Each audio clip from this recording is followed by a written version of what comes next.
The following Let's Play has been rated perfectly fine to watch. Any attempts to break the game are for entertainment value only. However, if any typos happen to be found, Mwahaha!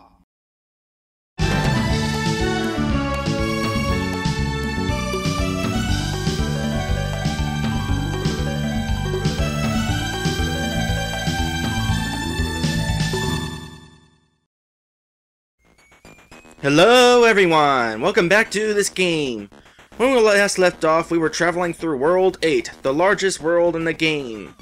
While I was waiting to record this episode, these little guys have come out and they're about to line up on this pencil here. What are they going to be doing? I'm not telling you. I'm just going to press the button and then it all ends suddenly. Well, you'll find out what they do eventually. I am going to have that video where I show off all the borders. Speaking of showing off, there's one thing I'd really like to show off. The Super Game Boy Player's Guide. There's just one... Oh gosh, no! Well, that slightly sucked. How did that happen? But the Super Game Boy Player's Guide from Nintendo. I can't remember if it released with the Super Game Boy itself. I wound up getting it. It might have been through a Nintendo Power subscription because, you know, that guy really sucks.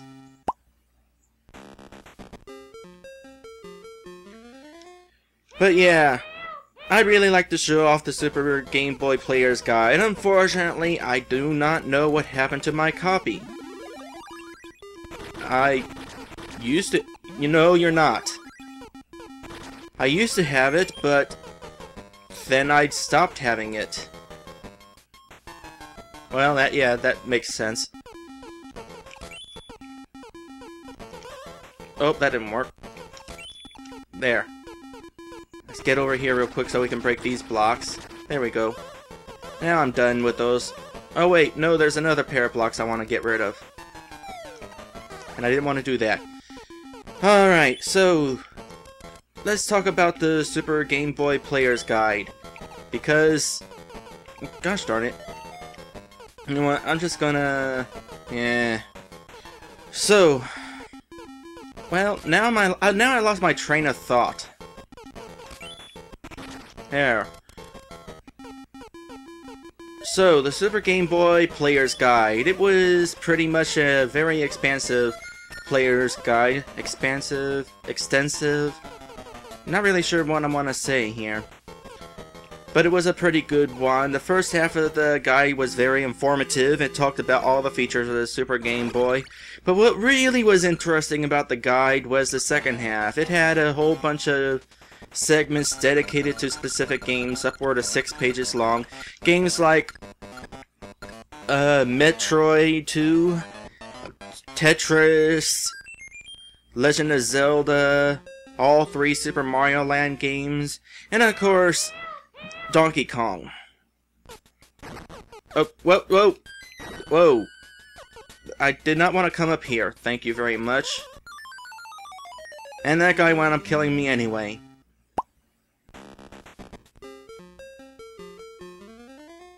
Anyway, the little guide segments were, like, completely guide-like. It was just like tips and tricks here and there, tips for getting past certain sections of the game. I do not know what that springboard is for. Let's see. Oh, I want to flip the lever. And one of the interesting things about it was for the games that were regular Game Boy games. Ooh, I want that sometime. But for the regular Game Boy games, the ones that didn't have Super Game Boy enhancements, they had these little spots where they would give codes for special colors. Huh, didn't see that coming. But they had these little spots where they showed off special color schemes, like this thing. I showed this off before, where you could choose your different colors, and up here you could have a password. Write down the password, and that way you'd be able to access those colors whenever you want. Well, the guide had various passwords for the various games, and some games had more than one passwords meant for specific levels. I remember one thing for, like, Tetris. I think they showed off one color scheme that if you used it, it would make a certain color piece invisible. No, wait, no. It was, that wasn't in the Tetris part of the guide, I don't think. It was the thing that I showed off before where you could just, like, do this sort of thing to make certain textures invisible.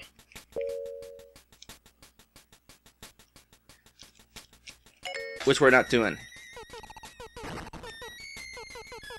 I wanted that umbrella. But the guy was pretty cool, and if I had it, I'd still show it off.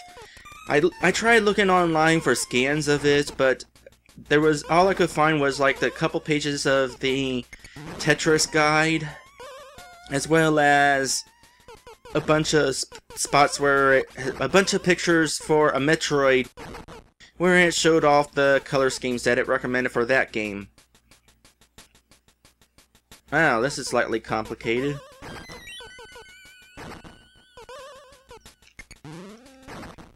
So yeah, the guy was pretty cool.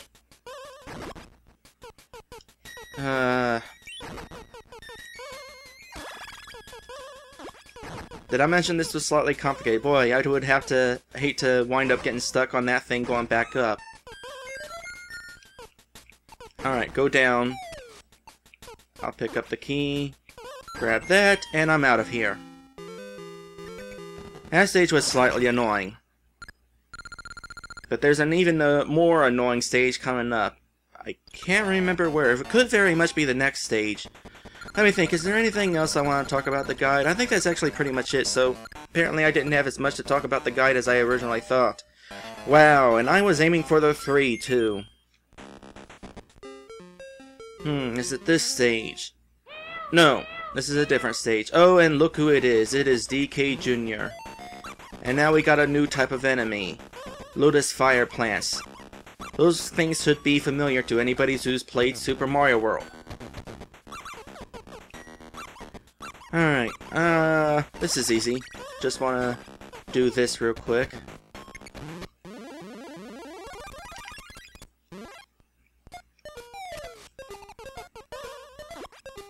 I think the general idea with this place is you wanna...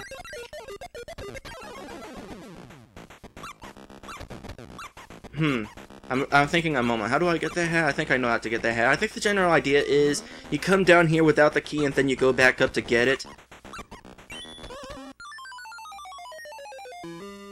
Well, dang. I wasn't even paying attention. I need to pay more attention. That block squished me because I wasn't paying attention, and now I got hit by a fireball because I wasn't paying attention. Now, is there anything I want to talk about the guide? Oh yeah! I want to talk about, Zelda. Link's Awakening. Let's see, this is stage 3. This isn't working out.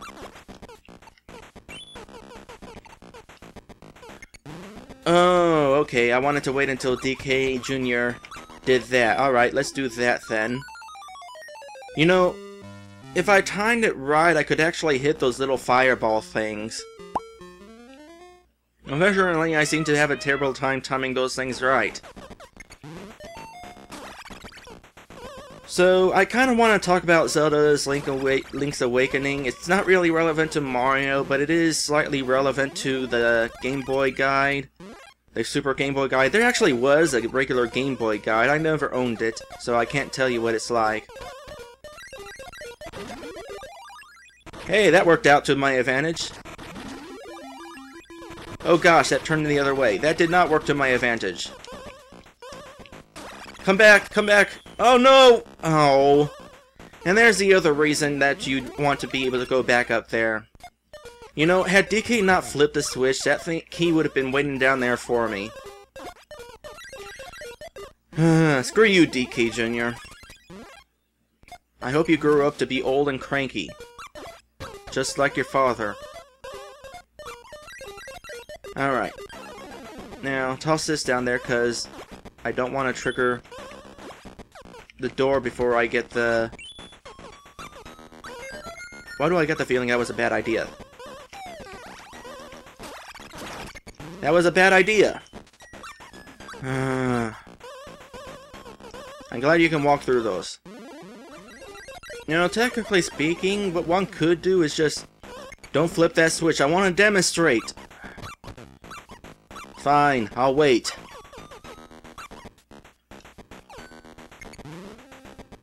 Actually, no, we don't want the key going down there because it's just that one space deal where I wouldn't be able to jump up and grab it.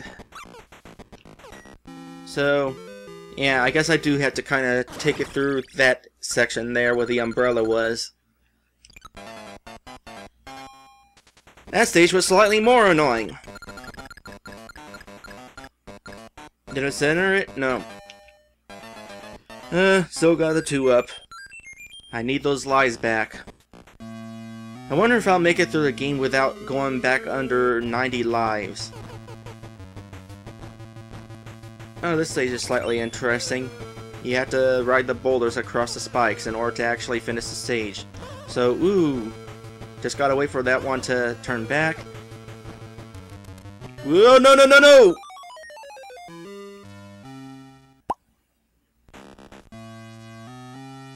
I am being faily this episode.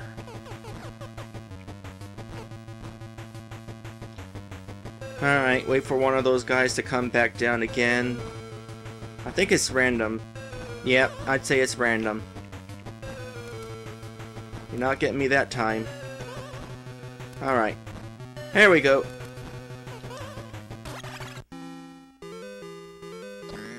And that ends that. Oh boy. And what do we got here? We got a waterfall. You know, I could swim across that fairly easily. I don't know what Mario's problem is. Of course, that's a decent way of doing it too.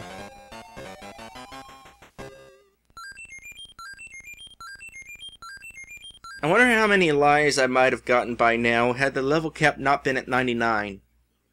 Well, I'm glad it's at 99. Going over 99 is just stupid. Alright, we are now halfway through the Rocky Valley.